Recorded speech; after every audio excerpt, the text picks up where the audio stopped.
This is Stacey McKibben with the Master Communicator podcast, where CEOs, senior leaders, and C-suite executives share their advice. It's 6 questions in 9 minutes because the best leaders know how to share their ideas concisely and quickly. Let's jump right in. Question number 1. In a few sentences, tell me who you are and what you do. So my name is Jennifer Fondrevay. I'm a recovering chief marketing officer who survived 3 multi-billion-dollar acquisitions. That experience prompted me to write a survivor's handbook called Now What? A Survivor's Guide for Thriving Through Mergers and Acquisitions. And as a result of that, I opened up a consultancy that helps executives manage the people side of mergers and acquisitions. I feel like you need those I Survived t-shirts, right? Definitely. I've actually received some recommendations on what those t-shirts might say. I could only imagine. Well, I'm excited to ask you these questions today about change. We kick off right away with what's the best thing about leading people through change from your perspective? I went through it. It's helping people get to the other side. Yeah, it's amazing. I think as you think about that bridge, there's such a journey there, right? And Yeah. I bet on the plan, it's very simple. It's we're individual and then we're together. But as you have probably experienced, there's quite a bit of a journey between those two very simple points on a very complex business plan. Absolutely. And I went through it 3 times. I'll tell you the first one, getting through it, I never thought I would get to the other side, which is why I take great satisfaction now in helping people to get to the other side so they know there is one. Interesting, that helplessness, that I bet that feeling. So that actually leads me to question number 3, which is, what piece of advice would you give to other leaders about implementing that sort of change? 2 areas really. One is that it's an emotional journey. I think that can be forgotten because in business, particularly now, we are so data driven. And what has come out repeatedly is that people don't always appreciate how emotional a journey it is. I think the other piece of advice is, and I learned this from my advertising and marketing days, to really engage people in change, you have to appeal to them both rationally and emotionally. What's the functional benefit? What's the emotional benefit? And I've seen time and again when a leader paints a picture, a vision that captures people emotionally, it helps them rationally figure out what their role could possibly be. But you have to paint that vision in a way that grabs them by the heart and says, this is something I want to be a part of. And that's, I feel like when leaders get that, success can happen. I love how you say that. I mean, we know that to be true in sales, right? I mean, Right. you find in all sales training, they're going to talk about this emotional versus logical need. And they're going to tell you it's an 80-20, where it's 80% emotional. And then they use their logic to rationalize the buying decision. But the beginning is it's an emotional purchase.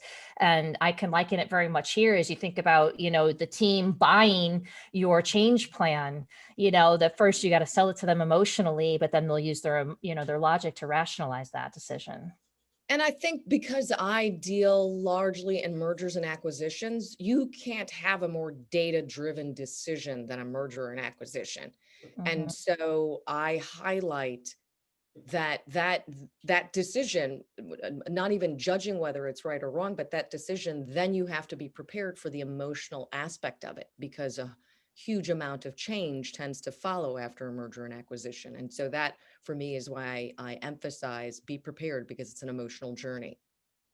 I love that. I encourage people to read the book. Again, I love how you tied it to kind of the stages of death and dying, and thinking about kind of that transformation that people go through, which, kind of leads me to my next question. I often hear from other leaders that keeping teams engaged remotely, especially in kind of the latest 12 months, if you will, can be a real challenge. I'm hearing managers are stressed because they can't do that drive-by check-in, right? Where they just overhear things. And now they're driving their teams crazy with checking in and those, kind of overcompensating. I'm curious, what are your thoughts on that right now? Well, it's interesting because, well, two things. One, I learned from managing teams globally. When I was a chief marketing officer, I was head of B2B marketing globally, and you learn to really engage teams remotely from that standpoint. And 2 things that I learned from that I actually talk about in the book is engaging your teams personally.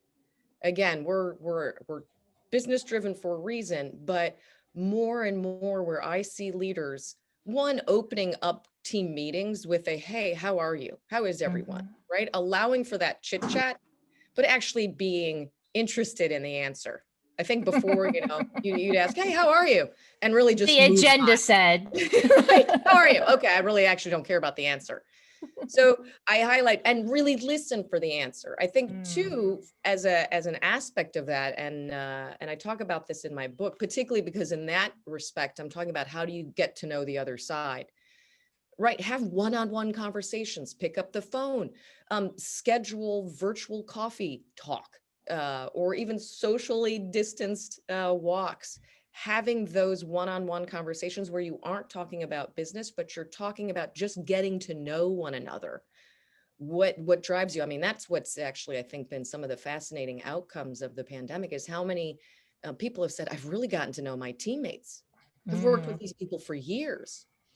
And then third, the point that you raised, and it's one that I find is critical, is recognizing that people are experiencing grief right now.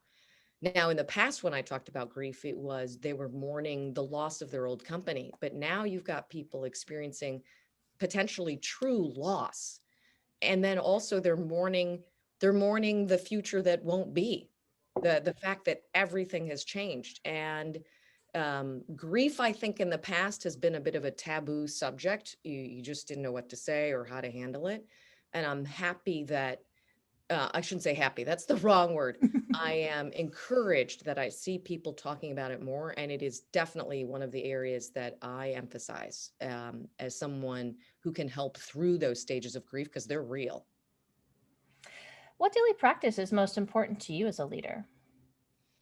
Well, this is going to sound very cliched, breathing and getting out into nature as much as Hmm. I possibly can. And breathing, it's, well, we kind of do that naturally, but I'd never really thought about it.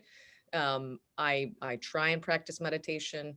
I fumble my way through it. But I would say in terms of really trying to clear my head, there's nothing like getting out into nature. I'm from Chicago, so it's going to get a little trickier, but it's actually been surprising to me what a difference it's made when I've gotten outside and been able to just walk and breathe and think.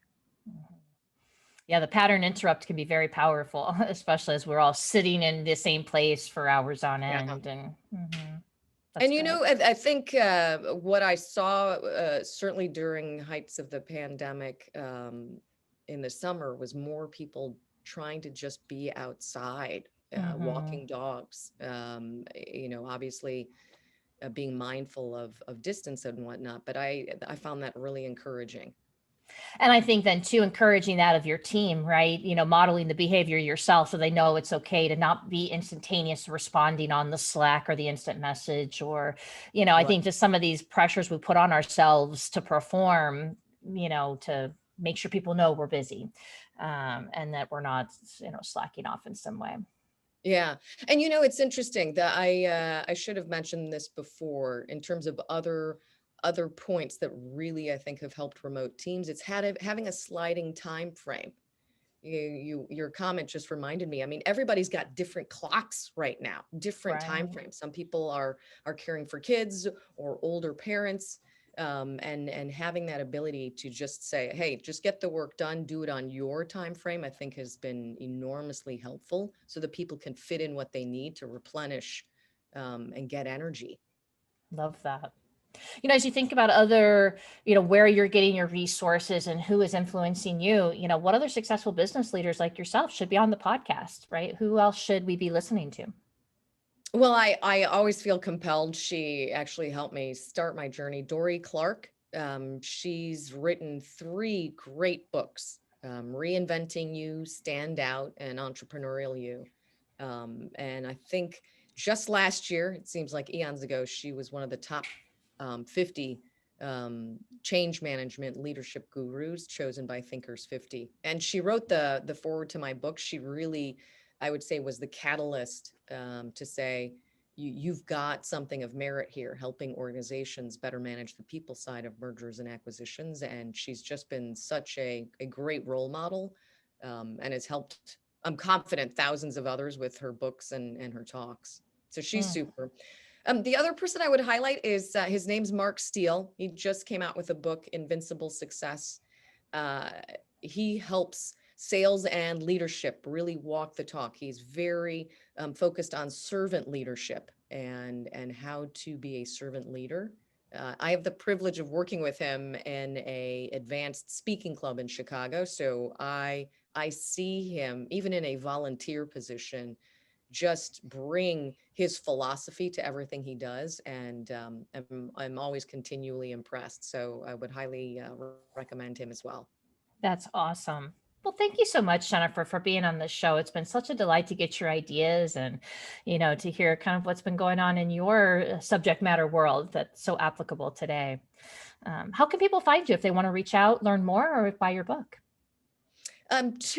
Well, there's multiple ways, but I'll focus them on two. One, LinkedIn, and I highlight that because I don't do a newsletter, but I do blog a lot on LinkedIn, and I've had such great responses. I love engaging with people on that platform when you're offering quality content. And the Hmm. other would be my website, jenniferjfondrevay.com. You'll find both all the ways that you can engage with me, as well as information on the book. Love it. Well, I'll look forward to seeing some of your new things that are coming out in this next year, and hopefully we can have you back on the show at some point in the future. But until then, this is Stacy McKibben with the Master Communicator podcast. For more ideas and insights, please do go check us out at www.concilioteam.com. And we look forward to seeing you again next time. Take care.